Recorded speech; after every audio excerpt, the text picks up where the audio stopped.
It's the 4 words that sports fans all hate. It's just a game. We'll break it down today on the Game Time Guru. So, What time is it? Game time! Woo!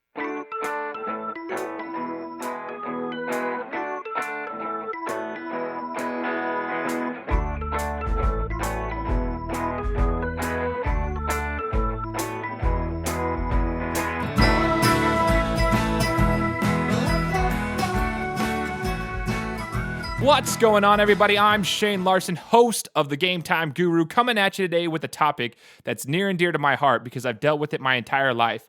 And if you're listening to the podcast, you're probably a sports fan too, so you've dealt with it yourself. And before we jump into it, though, you know the drill. Find me on Stitcher, Podcast Addict, iTunes, Google Play. I'll have a YouTube channel up soon, so you can listen to my podcast episodes there. Go to Facebook and like my page. It's the Game Time Guru. I'll be sending out updates, throughout the week, and I'll kind of give you hints of what the episodes are going to be each week. So follow me on Facebook so you can get some interaction with me there, and leave some comments and reviews for me if you got them, and I'd appreciate it. So getting started, I want to take you down memory lane to when I was in 3rd grade. Yeah, I know, it's been a long time. Okay, 3rd grade, the Utah Jazz, my favorite basketball team, makes the finals for the first time in history, and they lose to the Chicago Bulls and Michael Jordan. Okay, they lose in Chicago that year, and while we were watching that final game when they lost in Chicago, I was actually at a sleepover with a bunch of my friends from 3rd grade, and only one of my friends was a Jazz fan, and him and I were really, really upset about it, and I was really devastated, and I was like, man, I just didn't like losing, and my team lost, and I was devastated. But it really wasn't until the next year when I was in 4th grade when I experienced the true emotions of losing, because it was the second time in a row. Jordan pushed off. They beat us in our own home in Utah, and there you go, 2 in a row for the Bulls, two in a row for the Jazz to lose. And I cried all night that second finals that we lost because I realized we might not ever win. Go figure, we haven't made it back there since. And the one thing that I just absolutely can't stand is, like, when I was a little kid, my emotions got the best of me. I'd throw a fit. I'd cry. The last thing you want to hear are those 4 words, "It's just a game." That will put shrills up and down your spine if you're a sports fan. It's just a game. So if you're a spouse listening to this, I'm going to teach you, and you've used this phrase before is what I'm saying. I'm going to teach you the reasons why you probably shouldn't say that, because it can destroy a sports fan's mentality because of the fact that they don't want to hear that. It's just a game. Today, I'm going to tell you why it's more than a game, okay? So we've all experienced it, though. I mean, even today, I'm 28 years old, and sometimes I will be watching a game and I will be screaming at the TV, and I'll get that phrase popping into my head because my wife might say something like, "It's just a game. They can't hear you." Stuff like that. I don't want to hear that. I don't want to hear that. I'd like to pretend that they can hear me, and I like to let my emotions out, which, by the way, is the reason now I've moved on to watching my Cowboys games with my uncle. Rather than watching them with other people, I watch them with my uncle because at that point, we can get frustrated together and nobody judges anybody. And we both understand how important that game is to us. Because as sports fans, the game itself, it's more than a game. The game itself is part of it, but there's a lot that we invest into our teams, right? Our emotions get wrapped up in it. So the question comes out of, why do we really care about it? Right? That's what everybody, whoever says that phrase, like, it's just a game, they want to know, like, why do you even care? It's nothing you can control. Why do you even care? And it's just a sport. Okay. Well, in my first podcast that I ever published back in January, I mentioned why I love sports, right? I mentioned why that was, and I'll give you a little recap on a few reasons why I love sports. And maybe this will give you some insight to a sports fan's mind when they're watching a game or when they're invested in their team, and why it's so emotionally draining for them, okay? One of the things that sports do is they bring people together, okay? So number one, it brings people together.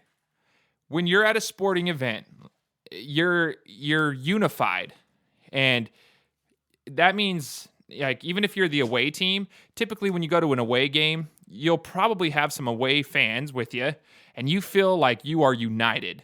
And for that 2 or 3 hour event, you're all cheering for the same purpose. You're there for one common goal. And so it brings people together, which is important in the world, and it's been important from the world from day one. But it's like, especially today, when you've got all these issues coming about, when you can bring people together for one common goal and you can be cheering, it doesn't matter your race, your religion, your sex, whatever your political affiliation is, when you can bring people together for one common goal and one common purpose, you have a good feeling in your heart. Well, if depending on the situation, obviously, but yeah, you get that friendship and that bond that you create with the people that are like-minded. Another thing that I truly love is the fact that sports teach us some life lessons, right? People are always like, well, you should let your kids play sports. You should let them participate in sports because they teach us life lessons. And that's what some people don't understand. Sports are more than just a game. Like, you're learning perseverance. Let's talk about that. Perseverance is a huge one. It's not always easy. It's tough sometimes when you're practicing. A lot of the times the fans only get to see the game, but the people who have actually participated in organized sports or anything like that, like, they understand the practice that goes on, like everything behind closed doors. Like, you've got the practices throughout the week, and then you get to see the finished product that one day a week or 2 days a week, depending on which sport you're watching. And we don't get to see like what's going on behind closed doors, but the practice sessions are where these athletes truly make their money. They're in their blood, sweat, and tears, going as hard as they possibly can, especially at the professional level. The collegiate level, it's getting there, right? But they're student athletes. They have to focus in the classroom and stuff. But when you get to the professional level, you're getting paid to do this. So that's your job. What they're doing is they're getting up in the morning, and from 8 o'clock in the morning, they're at their facility. They're either lifting weights, they're practicing, they're watching film. They're doing a full-time job just like anybody else. It's not like they just suit up their pads or whatever and go strap up their pads and go to their game on Sunday and play. They have a lot that goes on throughout the week, and it's very structured and organized. And when you're playing, going through the little league levels, like for baseball, basketball, football, whatever it may be, your coaches will teach you you got to go through those tough times. You're going to lose games. You're going to win games. You got to persevere. You've got to get through those tough practices that you truly hate your coaches for because you're running up and down the court for what you think is no reason. But in reality, there's a point behind it because they're breaking you down mentally and helping you get that strength that you need, not only physically, but mentally. So the perseverance behind it is amazing. To go along with it, though, it teaches you how to be a good sport. Now, not all of us, including myself, have mastered this yet, but you have to learn sportsmanship one way or the other. You have to learn how to lose, and you also have to learn how to win, because in life, outside of sports, let's say, you make more money than another individual. You've got to be able to be humble about that. You can't necessarily think that you're better than somebody else because you make X amount of money or you have a better job than the other individual. Everybody has their skill sets. You have to learn how to win properly, and you have to learn how to lose properly. If you don't get the job you wanted, move on and do better. So if you don't win a game, you go back to the drawing board, you fix the mistakes, and you go better the next time. And you continue to go until you get it right. So it teaches you a lot of that. The hard work that just goes behind it is just amazing. You just put in this hard work. That's why you'll see athletes. People think they're just dumb jocks. Well, they put a lot of work in.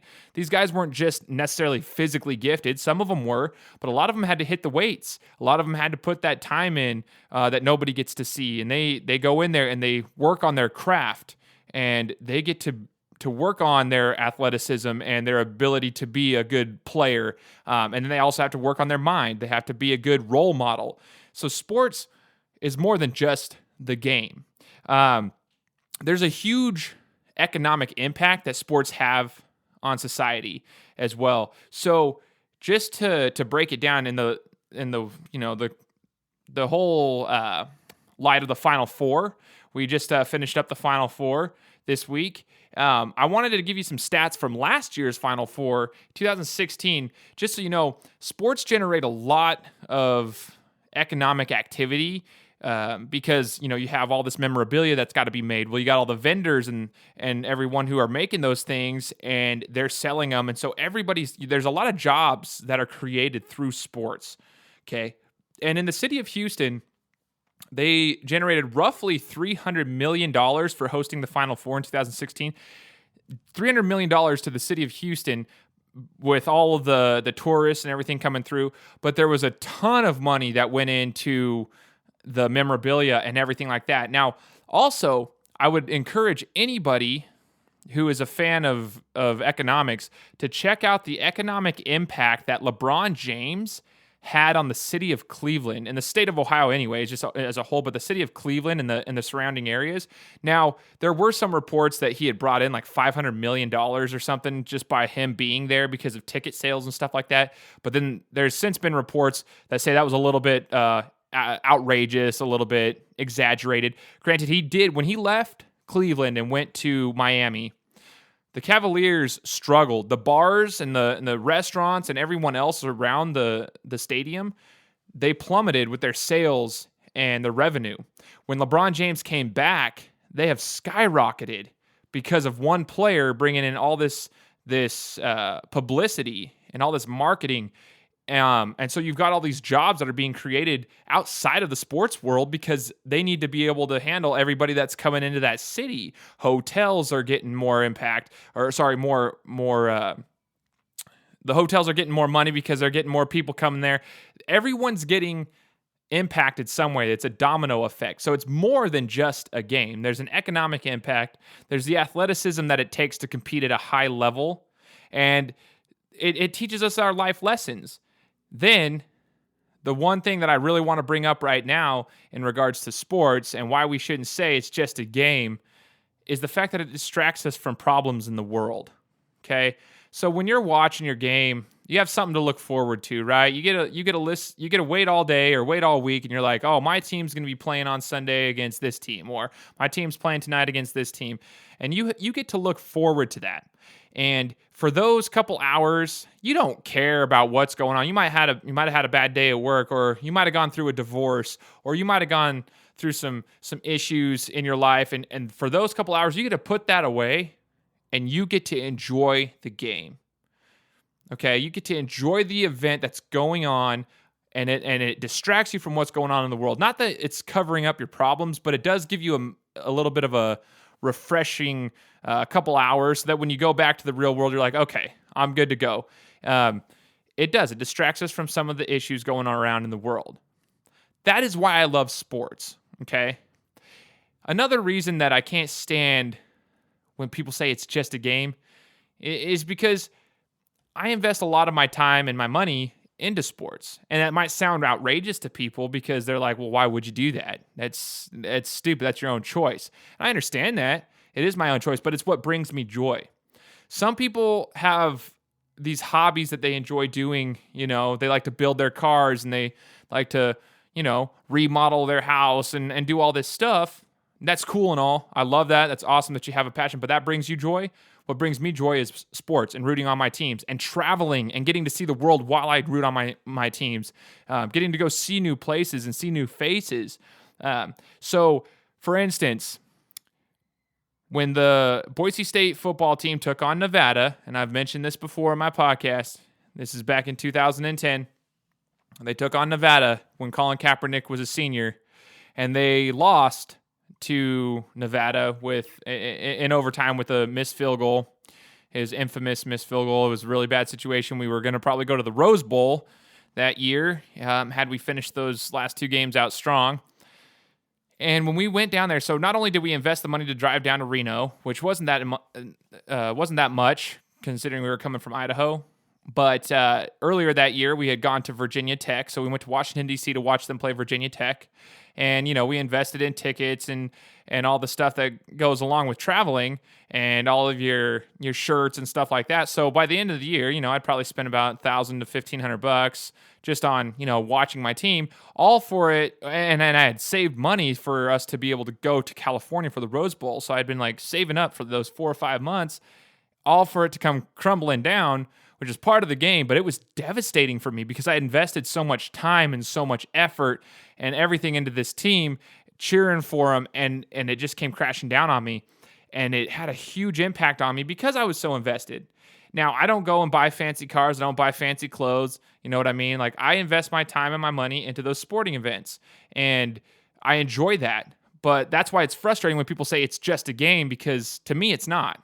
To me, it's something that I can go enjoy with my family, with my friends. This year, we have a plan to go down to Columbus to watch Ohio State take on Oklahoma. And so my family and I will be going there to enjoy that time together and enjoy a sporting event, but also get to see a new city. So it's more than just a game. It's about what the entire sport brings around you. If you're a spouse that has said that to, let's say, your husband or your wife, or if you're a parent that said it to your kid, let's take a second before you say those things. I know we all say things we don't mean, being real, right? We all say things we don't mean. Just take a second to think about it for a minute. Like, don't say it's just a game. Before you say that, maybe try to empathize a little bit, because to that individual who's watching the game, it's more than just a game. It's more than just a game. And I know it sounds absurd, but if you were to take sports out of the United States of America, all sports, all major sports, let's say you take out baseball, you take out basketball, you take out football, and we no longer have the college sports or professional sports. I'd like to see what the economy does at that point. How many jobs are lost? How much money is no longer circulating because of what those sports generate? I think there'd be a major impact. And if you disagree, let me know. But I encourage you to go and check the statistics for it to see how much of an economic impact sports truly do have on cities around them, and how they actually help benefit our country when we have those going on.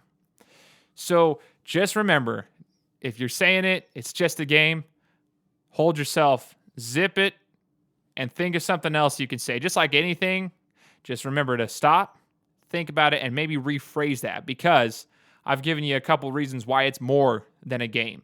Don't say it, man. We don't want to hear it. We just want to sit and watch our games in peace. Let us cry when they win. Let us cry when our team loses. Let us be invested in the game itself, because our teams truly feel like they're a part of us, and we feel like we're a part of our teams. For some reason, there's that loving connection that we have. It's a love-hate relationship with the game, and it teaches us all these life lessons. That's what I got for you guys today. I hope you enjoyed the quick topic that we spoke about. Again, find me on Stitcher, Podcast Addict, iTunes, Google Play, and then soon to be on YouTube. Please find me. Go to my Facebook page and like it so that you can see the updates that I'll be sending you out each week. This is the Game Time Guru. I'm Shane Larson. We'll talk to y'all next time.